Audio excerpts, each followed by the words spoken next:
All right. Good morning, everybody. Just give me a thumbs up if you can hear me okay.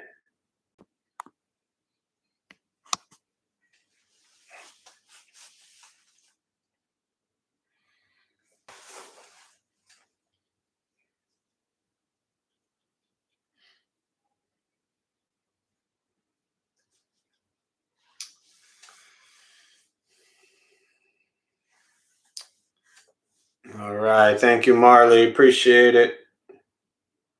Just get this thing off. All right. Good morning, Heather. Glad you're joining us. All right. So we'll go ahead and get started. We can just join palms and repeat after me. I take refuge in the Buddha. I take refuge in the Dharma. I take refuge in the Sangha.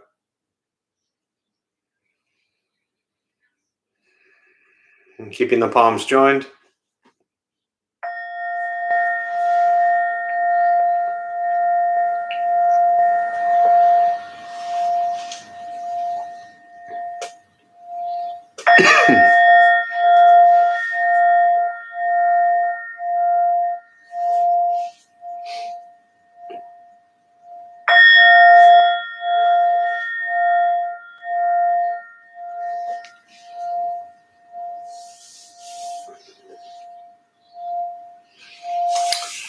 All right, you can put the palms down. So good morning, everybody. Thanks for being here. I always like to start with a question, just to give time for other people to jump on and before we start the meditation practice. So I think my question for you all right now is, during this pandemic, we've created for most of us a completely different way of life. And there's been, really a lot of painful, tragic things that have occurred from this. And it has forced us to live differently. And in that effort to live differently, there may be some positive changes, positive things in your life that have come about. Again, anytime I talk about anything positive coming from a pandemic, I always want to give full respect and really honor to just this terrible situation we've been dealing with. But the reality is that we wake up today and we have to figure out how to get through each day. And so there were many things in your lives that you struggled with prior to the pandemic. And when we continue to move through this and hopefully someday completely past it or mostly past it, there will be things that will challenge you as well, that have nothing to do with the pandemic. So as you have changed your life around, what positive things have you encountered? Positive changes, things you're doing differently that you are glad are happening differently for you. So it's a pretty broad question. You can respond really in any way you want. If you're new to joining us, welcome. There's a chat box there on your screen. Feel free just to type in. I'll go ahead and type it in there. Let's see, how can I sum that up? What changes, if any, that you have made in your life during the pandemic have been positive changes that you will work to continue? So I think that kind of sums it up. What changes, if any, that you have made in your life during the pandemic have been positive changes that you will work to continue? So just kind of starting with that question, just like I said, ponder a little bit. What are things that you've done differently that have worked out better for you? Um, Maybe it's in personal life, personal routine, work life, social life, whatever it might be. What are things that have occurred um, that you've had to change, that you prefer, you like, you enjoy? So feel free to type in your response there, as little or as much as you'd like. I know that we all have made changes, and some of them have been easier than others. Some have been incredibly difficult. Some have been really forced.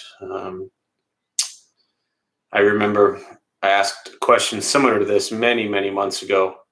And the one response I heard from someone was that because they were not able to go and see people uh, at all, they were talking about family that lived out of state, that created a condition where they set up weekly calls, and that the pandemic actually created a situation where they were now talking to their family more than they were prior.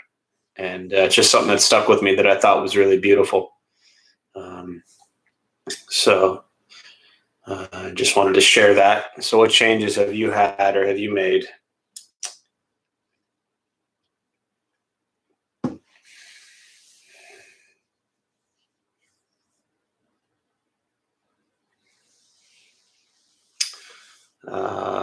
Amy, less hustle. Yeah, definitely. You know, we're not running around as much because we're not going as many places. So when you spend the majority of your time confined, restricted, stuck in your house, then hopefully you begin to recognize that that is the place where we can just learn to be quiet and still and not run around so much. So Benton, for me, put the practice into more areas of my life, learn to be more patient and figure more ways to help or serve. Yeah, definitely. It's been a situation where a lot of, I think, creativity has been um, brought out in people, having to look at a situation differently. Uh, really allows us to think of ways of doing things that we never would have before. So uh, I think that again, the condition that really forced us to see things differently allowed a lot to be created.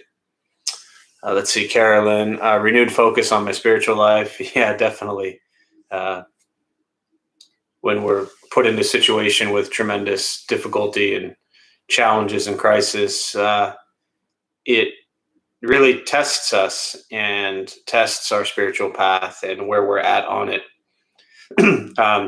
Often, I think we can maybe get into this routine, say pre-pandemic days, where you're running around, you're doing the hustle, you're doing your routine, you go through your work life, your home life, all that kind of stuff, and then you rush to a 7 o'clock meditation class or a 6 o'clock yoga class or whatever it is, and we think that just because we've carved out that hour, that means we have some deep spiritual practice. But since many of our lives have been completely uprooted and forced to change, a spiritual practice is something much deeper than just running to a class somewhere. We have to learn to bring it into our everyday lives. So, and that's not easy to do. Um, Lisa, good morning. Good morning to you as well.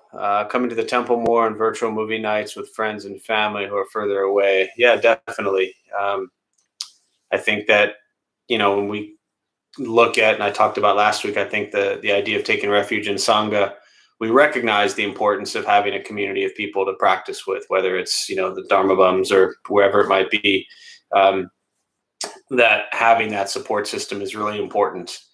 And virtual movie nights, yeah, definitely. There's been a lot of, I think, additions to the way people watch movies together, which is really cool.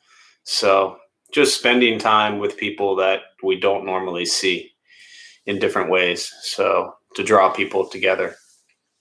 Let's see. Heather, for me, I'm learning now more than ever, patience, acceptance, being in the moment. and simplifying life as much as possible. Yeah, definitely. Again, and when it's kind of forced on us, we don't have much of a choice. So when our backs are against the wall, we really have to respond in ways that'll keep us sane. So, and simplifying is always a good thing. Marisa, not as distracted and able to work on my angry, greed, and ignorant mind more in depth and more regularly. Yeah, for sure. It's just in many ways less things to do, less things to run to. And, wherever we go, there we are. So um, the opportunity to focus on our practice, similar to what Carolyn said, is really important. Marley, having lost my brother to this, I'm even more aware that people can be gone before we know it. So I make sure to tell those in my life that I love them every time we speak. Yeah, and it's so unfortunate, Marlon. I know we all feel for you and your family and friends who've faced this loss. It really has, and I know many people personally as well who've lost loved ones, and we just don't know when our time is up. And most of us don't roam around thinking that my time is going to be up tomorrow, but we don't know that. So that really puts the importance and I think creates a situation where we can work our hardest at just being in love with today and appreciating today. So Benton, practice the basic things like how typically close out the class, which is to be present, appreciate things just the way they are. Things are beautiful the way they are. Yeah, it's again kind of like what I was saying to Marley, is just trying to appreciate this because this is all there is. All right, Cynthia, sending love to Marley, Benton, and we don't have to be anywhere else. Be anyone else. Yeah, that's it. I mean, you can't be anyone else, and you can't be anywhere else. You're only where you are and who you are at this moment. Now, if you ran 300 yards down the street, then when you got there, you'd still be you and you'd still be where you are. So, yep. All right, Marisa, also lots of love to Marley. All right, so we'll go ahead and we'll start the meditation practice.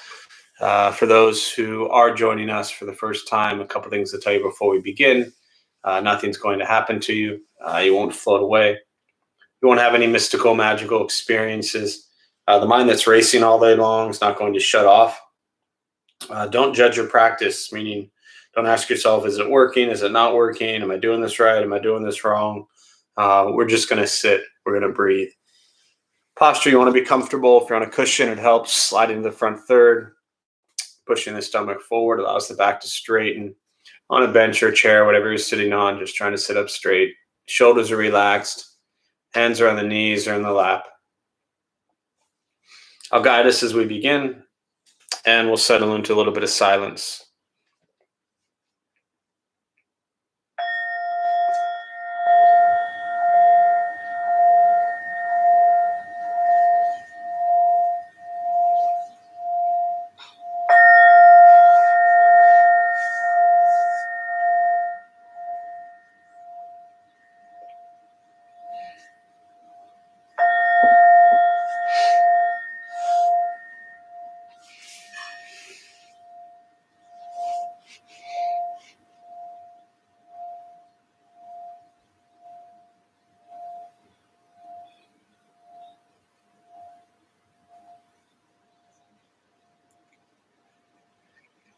And starting with the eyes closed if comfortable, or slightly open, mouth open or closed. We'll start with taking 3 deep breaths, slowly.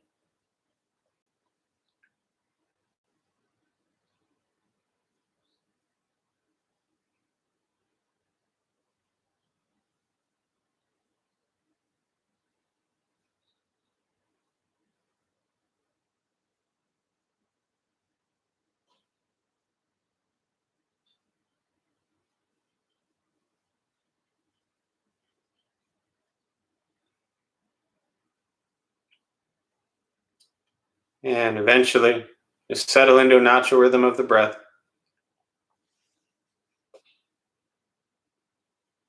knowing throughout the practice, you'll hear sounds. These are not distractions, not disruptions, simply what's happening around us as we sit.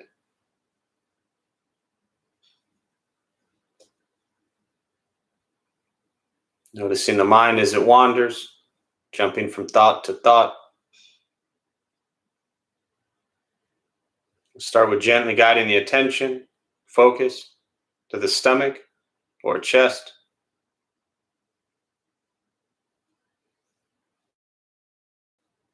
Breathing in, feel them rise. Breathing out, they fall.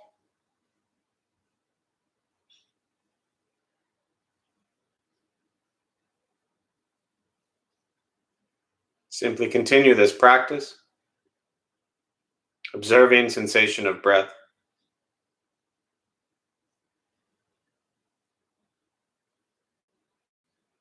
expecting nothing but to sit and breathe.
And as the mind wanders, lost in thought,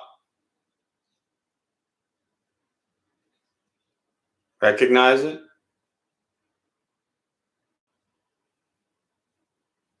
release that thought,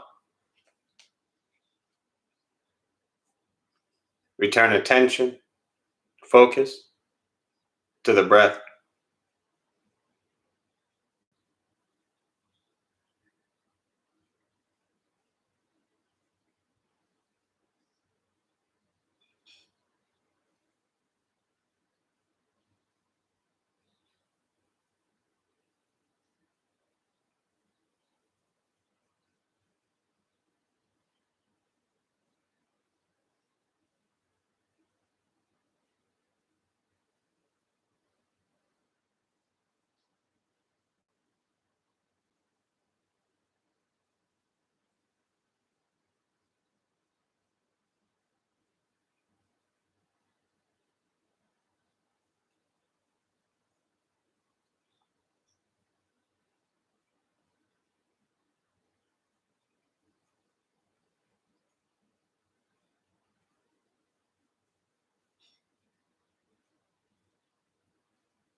letting go of expectations, letting go of judgment from the practice, just sitting, breathing.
Where's your mind? Lost in thought?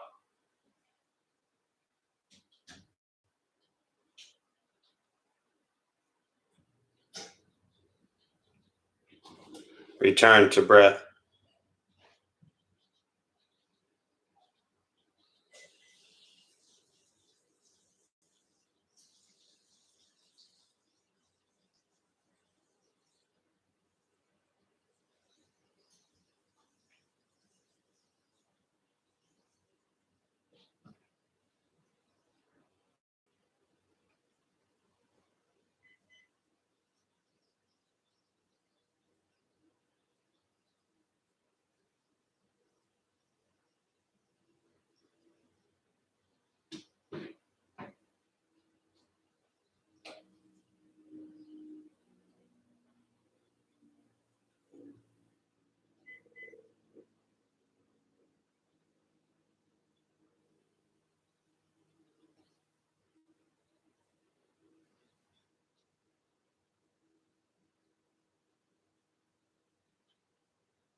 Keeping the mind alert, aware of each sound,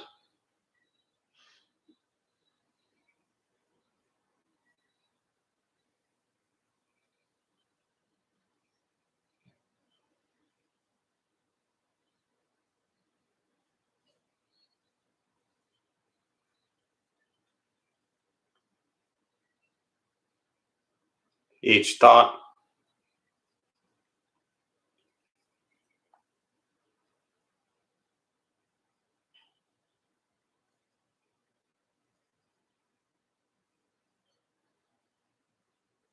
each physical sensation,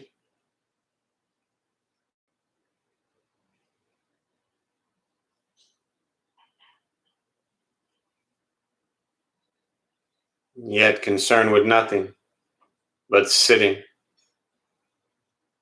breathing.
And with the body still, rested, and the speech quiet, aware of all sounds,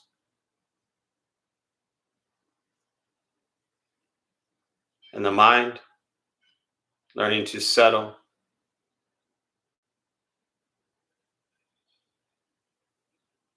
know what it's like to just sit and breathe, knowing with each breath there's nothing else to do, nowhere else to go,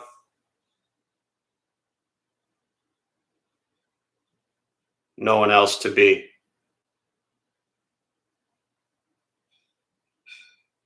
Everything beautiful, exactly as it is. Sitting, breathing.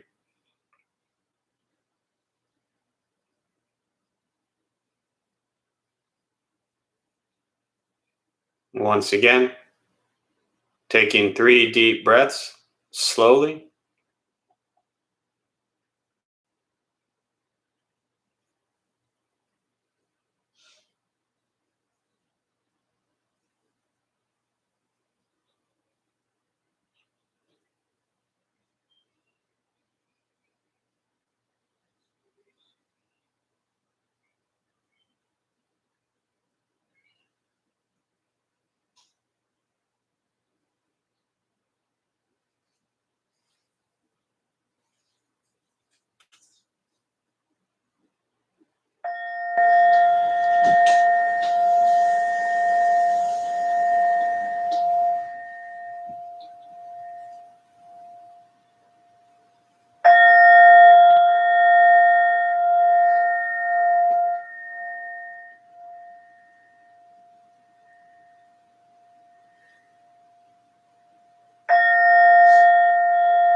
And as you slowly open the eyes,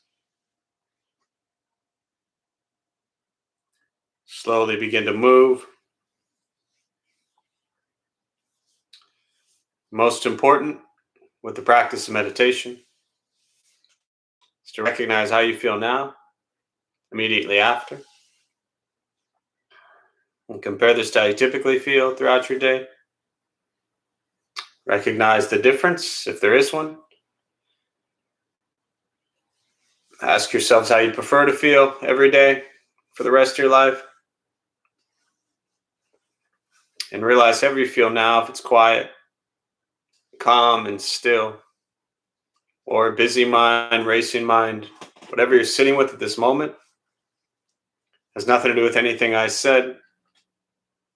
It's not from how we sit and hold the hands or cross the legs. It's not from the sounds around us or anything else for that matter. It has everything to do with your own mind and your own mind's reaction to an external condition. This is what the Buddha called pratitya samuppada, dependent origination. This is the basis of the Buddha's awakening. The word Buddha simply means awakened. He was a human being, no different than any one of us, who began to understand why he suffered, why he got angry, sad, depressed, stressed, anxious. He began to understand the causal relationship of all phenomena. And what that means very simply for all of us, regardless of where we come from or what we believe in or where we think we're going, our whole life is filled with things that happen. We react.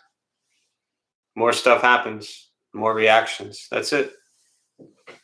This practice is learning what it's like to respond to something quietly, peacefully, still. That's it. I try not to complicate this practice. Meditation is free. Buddhist practice is free. It's just sitting, breathing, becoming aware of the present moment. And that's all. We spend so much time trying to change, fix, control, manipulate everything around us. Once we stop all of that, we work on changing our mind and our reaction to the world around us, life gets simpler. And we've had a year of an incredible opportunity to face extreme challenges and difficulties and loss, and really be forced and pushed in our spiritual practice, because it's not easy to go through what we're all going through at all. And for some people, it's been much harder than others, with tremendous loss and challenges. It's all relative to each person, of course, but it's been a difficult time. So it's important to continue to practice, come back to present moment, come back to gratitude, appreciation for what we have, and just try to be with things as they are. So with that, I'll stop. For those who are joining us for the first time, again, welcome. I always like to just turn over to questions, meditation, Buddhist practice, anything you're sitting with. There's a chat box there on the screen. Feel free to type in whatever you'd like, thoughts, questions.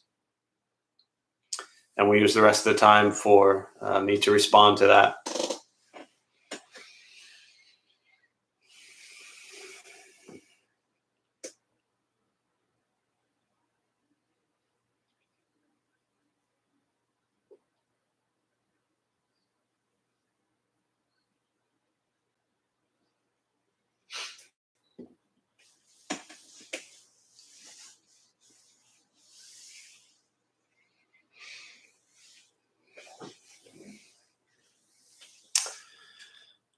Stefania, I got out of a toxic relationship, started recovery, and connected with friends more often.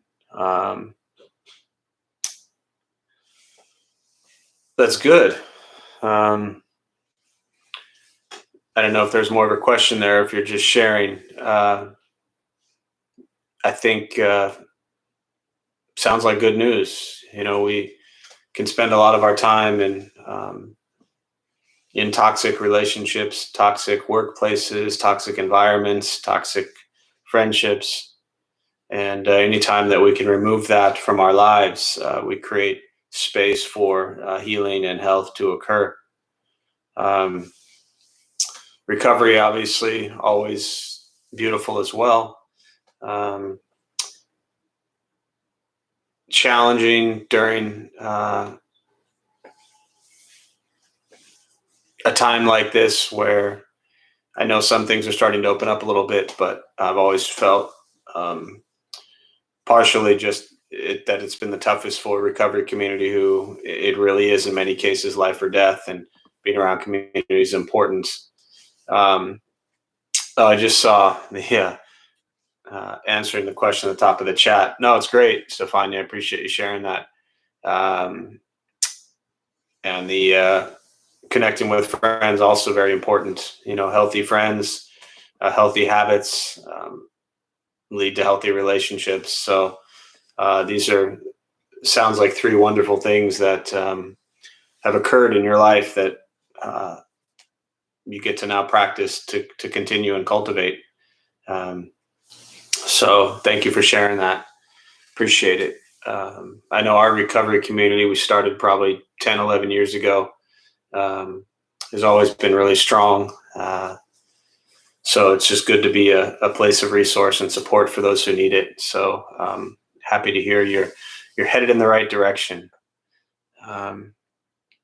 Cynthia, husband of 40 years, has lost 10 pounds in a month and is having problems swallowing food. Oh, man. No diagnostic appointment available in 3 weeks. Oh, Cynthia, I'm so sorry to hear that. That's, I can't imagine. And, not much to share other than I know we all feel your challenges and your difficulties. And, I hear you screaming about the control. And when we have situations like this, and it's especially with people that we know and love and care about so much. We want to control the universe. We want to control where we can go. We want to control the doctors we get to see. We want to control the availability for appointments. All these things come into play, and very often we almost have to just throw up our hands and hands in the air and just say, okay, well this is it. This is how it is, and that doesn't make it any easier. The only, I guess, maybe hopeful piece of wisdom is that when we go through situations like this, just that in itself, someone having the weight loss and the not eating, these are emotionally challenging things for you to deal with. And when we add on top of that anger and frustration at the way things are potentially being handled or not handled, it almost makes it even harder. So it's very difficult to be present when the present moment is incredibly painful. And again, I kind of default to the second arrow teaching, where the first arrow is we have this challenge, we have the difficulty, we have the pain, and then on top of that, we can get angry and depressed and sad, and all these other emotions pile on after that. And then it makes it harder for us to even deal with the present situation. So, continue to reach out to people, to let people know what you may need or how people can help. And going one day at a time, I know, is incredibly difficult. But it's all we have. So, but if you need anything, Cynthia, let us know. Stefania, you're welcome. Yeah, and I'm sure as Marisa and Kelly have chimed in, anything you need, Cynthia, from anyone, just let us know. Lev, I struggle with accepting the world as is and try to fix problems. Isn't trying to improve and solve issues, whether personal or more global, a virtue? Well, it's a good question. And so there's kind of two separate things going on here. You're struggling with things as they are, and you want to fix things. So these are two separate issues. Struggling with how things are is understandable.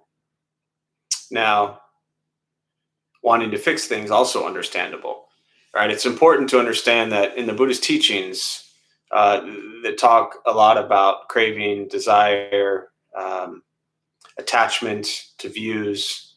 These are things that lead to suffering. But there are healthy cravings and healthy desires, such as the desire to suffer less, right? If we didn't have a craving or desire to suffer less, none of us would be sitting here right now. None of us would be practicing, and we would all be suffering more. So wanting to fix and change things absolutely is part of the path and practice, wanting to fix and change yourself, wanting to fix and change the world around you. But if in that effort or attempt of trying to fix things, you become so attached and so emotionally involved and so angry and so disturbed, then you're grasping and clinging and craving at an unhealthy level. So Thich Nhat Hanh, very well known for his work with social justice in what's called engaged Buddhism. And I think that's a beautiful example of, for me as a practitioner, I look at him and his life as very much in a role model, an example way that, yes, one can practice the Bodhisattva path and work on themselves at the same time learning to be a benefit to others around you, but knowing that there's only so much you can do, right? So if you want to fix a problem, you have to see the problem for what it is without being angry at it. Otherwise, you're just taking anger into every situation. To not like the way things are there's a lot of disgusting things that are going on in this world today, and always have gone on and always will go on. And I would love to change all of them. But I have to be realistic on how much I can do. And I also have to be realistic with my thoughts and feelings and emotions towards certain situations, right? You can't change people. Often we see problems with a certain person or groups of people and we want to just change them, right? You can't change people. People will change if and when they want to change. And any problem in the world, whether it's an individual or social justice issue, uh, it all starts with people. So if we want racism to go away, you don't just change what racism is. You have to understand that racism is a collection of people who have certain views, and they're not going to change their views just because you want them to. And if you're angry at them and you throw your anger at them, that also is not going to change their views.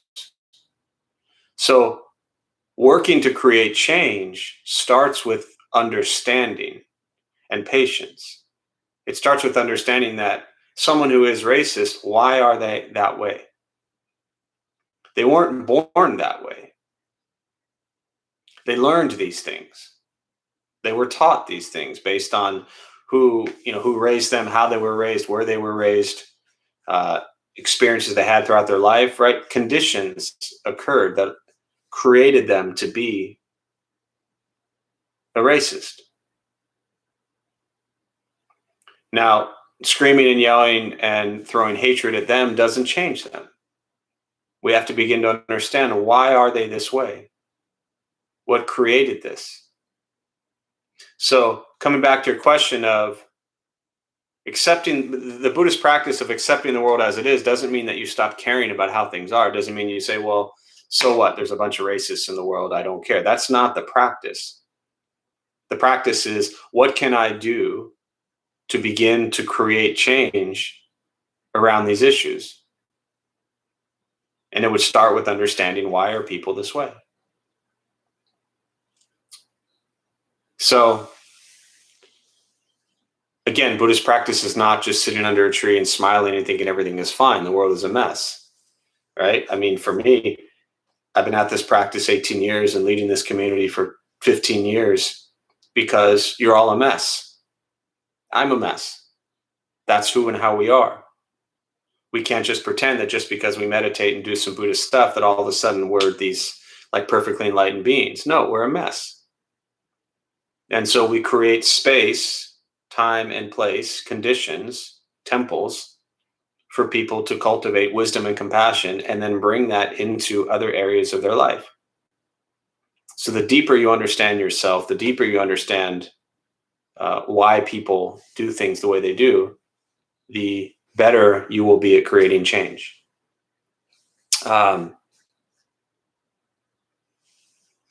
So I think I've already kind of addressed the second part of your question, but isn't trying to improve and solve issues, personal or global, or virtue. I wouldn't necessarily look at things as virtuous in this regard as like saying, well, I'm trying to change the world, so it's a great virtue. I would say I'm trying to change myself, and in changing myself, I have an opportunity to create an impact in the world, and that's a beautiful thing.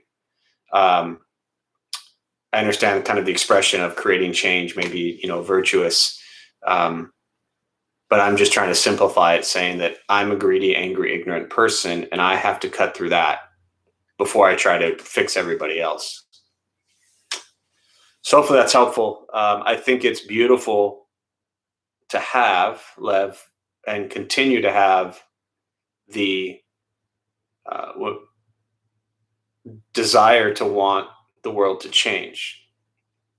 Right? I mean, the Buddha would not have taught if he didn't want people to learn to live differently. That's what he did. But he did it without being angry at people for how they were.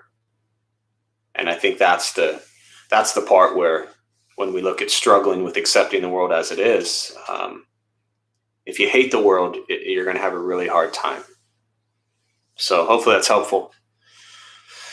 Lisa, can you talk a little bit about building patience with yourself? I find I have much more patience for others. Yeah, that's common. I hear that all the time.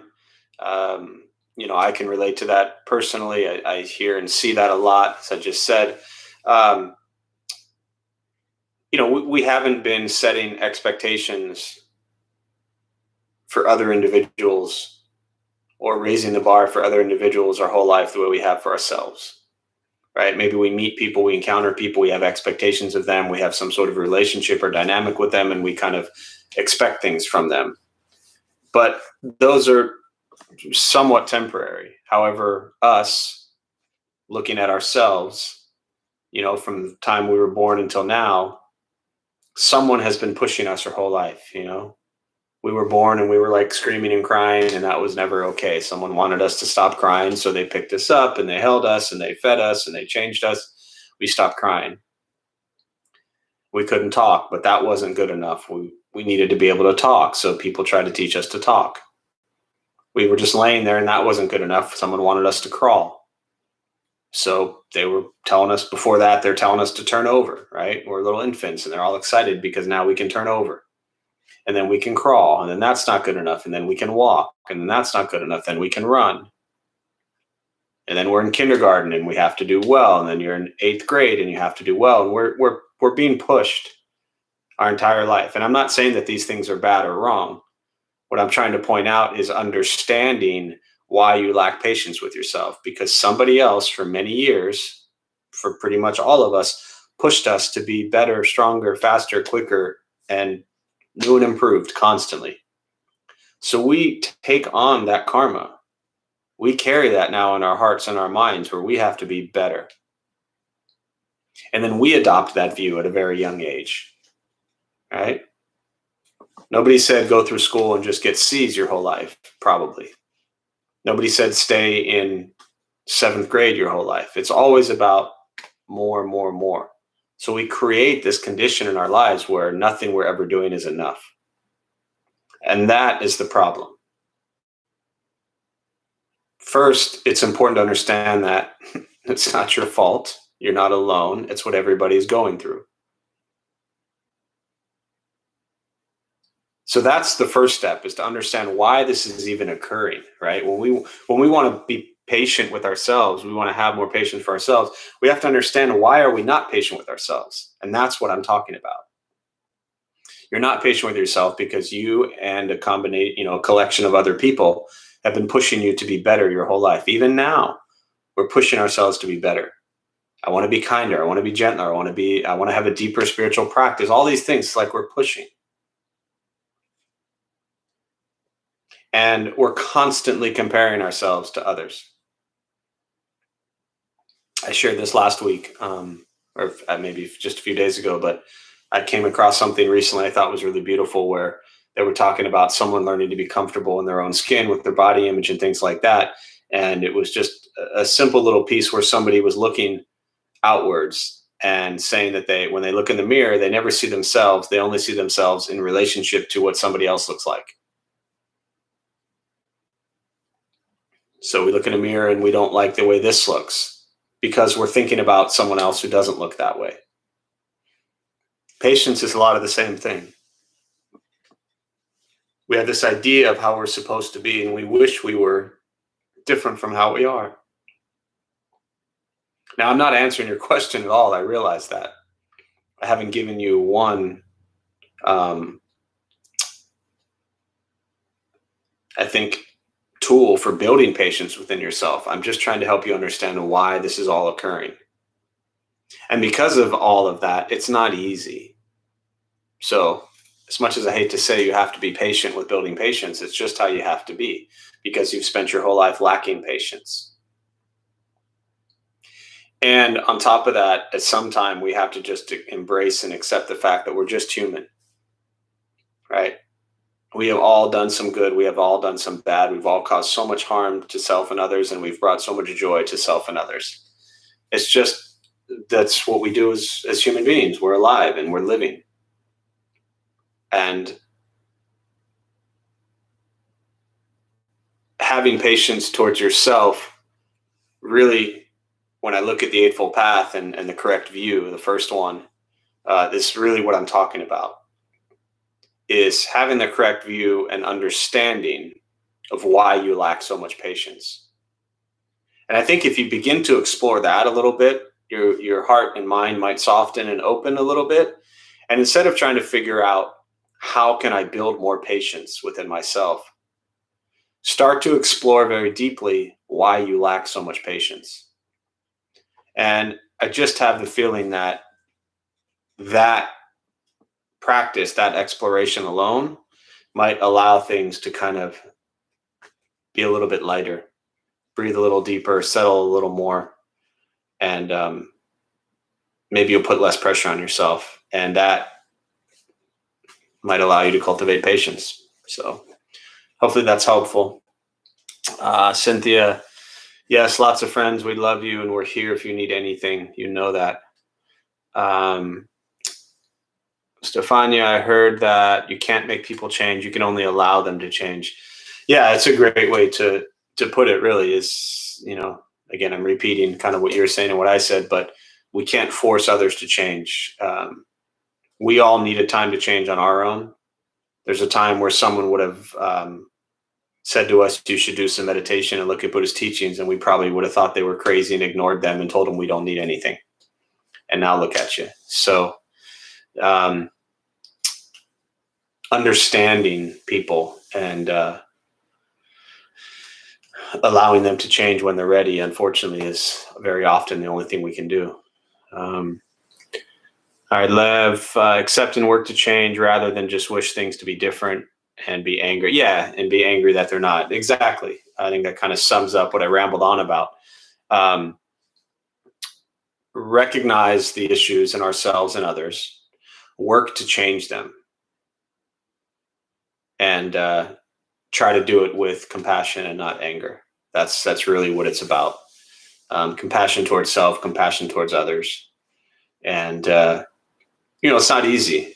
Some things are easier to fix and improve and change, and some things are really difficult and going to take a lot of time. So, but I'm glad you brought up the word anger, because I might have touched on it briefly, but that's really a big part of this, is that it's very easy for us to look at the way the world is and be angry and just hate it. And that will never get anything done in a healthy manner. It might motivate you a little bit to try to create change, but if you're coming from a place of hatred, people don't respond well to that. So, all right. That's very helpful. Thank you. You're welcome. Benton, great question about patience and insights. Thank you. Yes, I think I'll close on that. Very good thoughts. Enough, I think, to think about for now. So we'll go ahead and join palms as we close. May the benefit of this practice be shared with all beings in all directions. May all be at peace. May all be free from suffering. May any merit gained from this practice be transferred to Cynthia's husband and to Cynthia and her family, and to Marisa's parents and Marisa as well, as you all work through pain and suffering. May you all be at peace and free from suffering. May we all be at peace and free from suffering.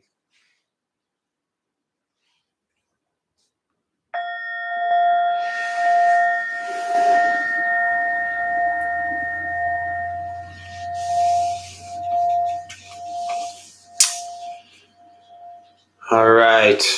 Thanks all for being here. Again, my name is Jeff. I'm a Dharma bum. We opened up this temple 14 years ago to bring Buddhist practice to local folks. Those of us who lead, we're not monks or nuns or gurus or masters or teachers. We're just practitioners. We do our best to take our understanding of Buddhist teachings and put it into terms that hopefully make sense. We closed about 14 months ago due to the pandemic. We are still closed. So everything is online. Go to the website. You'll see the schedule. Always something happening. Recovery classes, a lot of those. Monday through Friday, morning meditation practice we're still doing. So 8 and 8:30, it's a great way to start each day. Monday nights, Zen Seeds book study. If you need books or anything like that, Buddha for You is also closed, but the gift shop has an online store, so you can check anything you need there at Buddha for You. Two new things that have happened. I know many of you have heard these announcements, but our Sunday afternoon homeless hats project is they're off and running, or sitting, I guess, and knitting.